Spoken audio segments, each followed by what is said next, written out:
begin. This is where it begins. In the darkness. When the alarm sounds, it's time. Rise.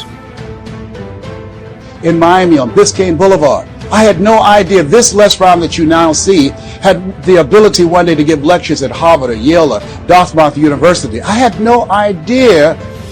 I'm not satisfied with being average. For the first time in my life, I cared about school. And my dad is right. But my value system was screwed up.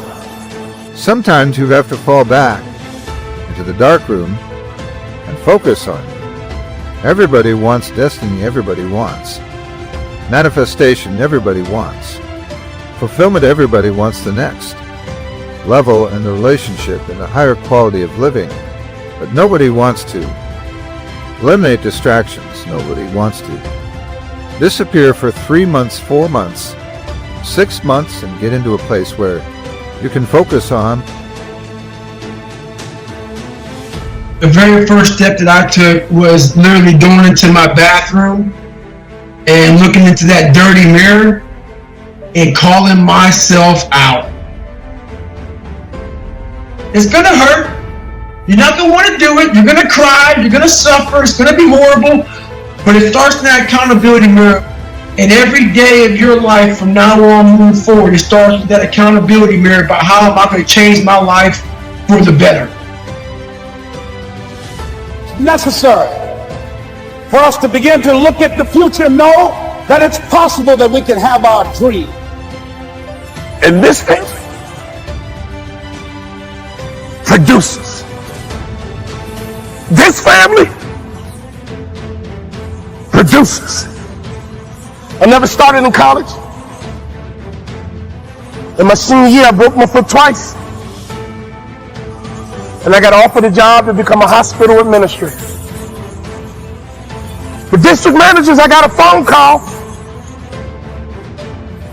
from my high school principal. What my daddy called him. It was my high school principal. You had a tough year. What's next? Other people have done it, then we can do it. We fail a lot of times. Well, a lot of other folks fail, and eventually they came back and they succeeded. It's necessary we get negative, do-nothing people out of our lives. It's necessary we never stop learning and growing and developing ourselves. It's necessary that we never give up. We know that it's you, it's me. It's being responsible for our stuff and deciding that we're going to keep on keeping on, that we're going to find a way to win or find a way to make it happen. And we know it's hard. It's not going to be a picnic. Yes, it's hard, and we will do it hard. And once we do it hard and we go through it, we realize it was worth it. And once you discover it was worth it, it is done. And we've all had experiences where we were working on something and we knew it was possible. And we did those things that were necessary to bring it into reality. We took the responsibility to make it happen. Other people couldn't see it. A lot of people didn't believe it. You were attacked. You were criticized. He said, can I ask you a question? You told me you're going to graduate college in 4 years and you did it. But you told me you're going to play in the NBA. And you told me you're going to make more money in business than you did in sports. When I ask this question, son, do you believe you're good enough to play in the NBA? My bottom lip started to twitch. My whole face started to spasm up. If you find any person who's doing great things, you already know they've overcome their adversity. So I want to challenge you right now. Whatever adversity is coming at you right now in your personal life, private life, in your family, your kids, you better handle your adversity because the outcome and the result is going to be dependent on how you respond. If you could just shut out every distraction. What if you could just shut up the world for just a season and focus on it? A man is rewarded in public for what he does in private. Can you unplug for just a moment? Focus on what matters. Why are you here? What is your destiny? The reason why you don't see it, the reason why it is not manifested, the reason why you are so frustrated. That this Les Brown existed. I don't tell you that to impress you, but to impress upon you. There is more in you. Simba, there's more in you than you have been expressing.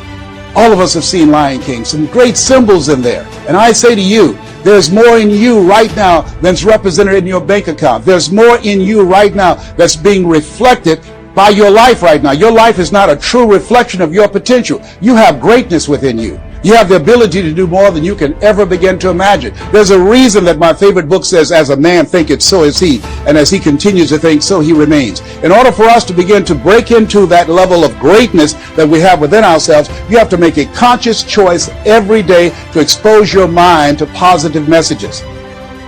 And you have to ask yourself, which one are you? Because no matter what's going on out here, the art of survival is to survive, to live. And that's what these animals do. So what kind of animal are you? Are you really hungry? Are you driven?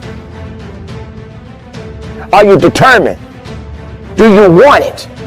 Are you going to do everything that is necessary to get it? Because there's no pity out here in this desert.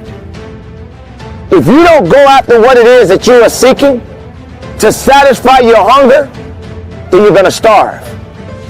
And when there's weakness, something else is going to come along and eat you up. You have not been willing to forsake all that you've been called to forsake, and to follow through behind closed doors. So you can talk about it, sure. You can't plan it, sure. You can write it down, sure. You could go to the conference and hear about it, you could read about it, but at some juncture you have to disappear and put the work in and come back in shock.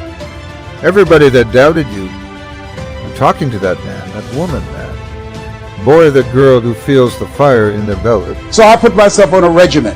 I do this every day, and I suggest that you do it. Write this down. Number one, listen to motivational messages every day. Faith comes by hearing and hearing and hearing. What it will begin to do is interrupt the story in your mind. It will override the story that you believe about yourself. It will distract all the negative thoughts that you have that's holding you back, that held me back for 14 years. When I used to go see the number one motivational speaker on the planet, Zig Ziglar and Tony Robbins, and my heart said, I can do that. I love to help people. I'm just like my mother. And then my mind would ask how. And I went from my heart to my mind. And my mind would say, Les Brown, you don't have a college education.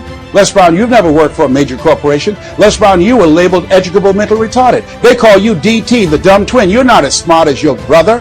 Have you ever thought about something you wanted to do and you convinced yourself that you couldn't do it? See, sometimes we need to have some external voices. And so by listening to motivational messages, that began to override the negative thoughts that I had about myself in my mind. And it gave me a new story and empowered me and gave me a vision of myself beyond my circumstances and mental conditioning and started me to writing a new chapter in my life. Let's talk about excuses. Why are they so important to so many people?